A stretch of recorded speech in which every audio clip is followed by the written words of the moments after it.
What happens when a hot Asian steps into the cage with a hot blonde? Well, at UFC on Fox 22 back in 2016, we got to find out as Paige VanZant took on Michelle Waterson-Gomez. In this video, we'll run through everything you need to know about this fight, including the shenanigans that occurred during the weigh-in. So, back in 2016, this fight was a highly anticipated one. The two fighters were superstars and topped the bill over UFC legends like Uriah Faber. There were several reasons for this. For one, Paige VanZant had experienced a crazy rise to the top of UFC stardom, thanks to her electric fight style and hilarious demeanour. Of course, her looks didn't hinder her either. Waterson, on the other hand, was facing an entirely different trajectory in her career.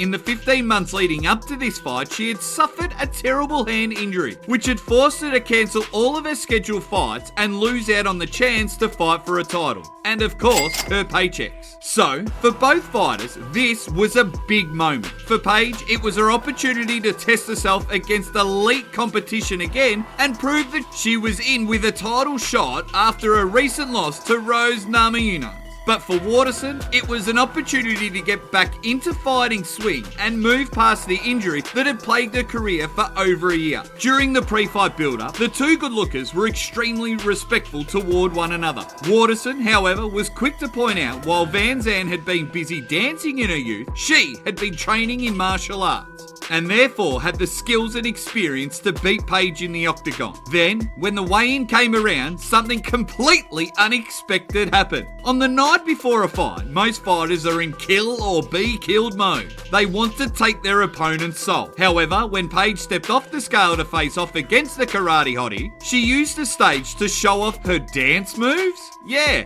apparently she wanted to show Waterson that dancing is just as effective as BJJ and boxing. And how did Waterson respond? By shaking her stuff. The two then engaged in a hilarious dance-off for a few seconds before hugging it out. And let me tell you, no one was complaining about these two dancing. Seriously, DC almost choked during commentary.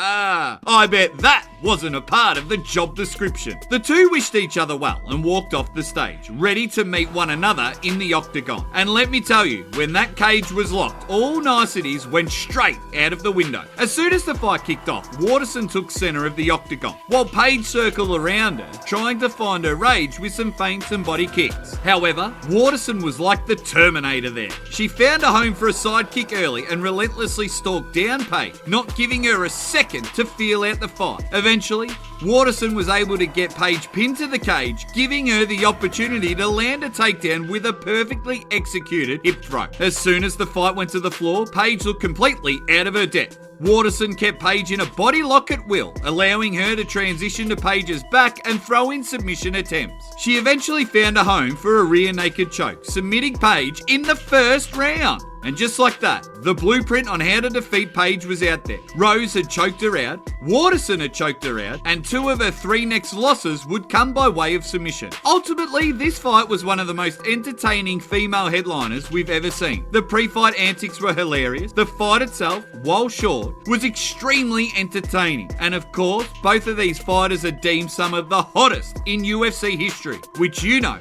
always makes things even more enjoyable.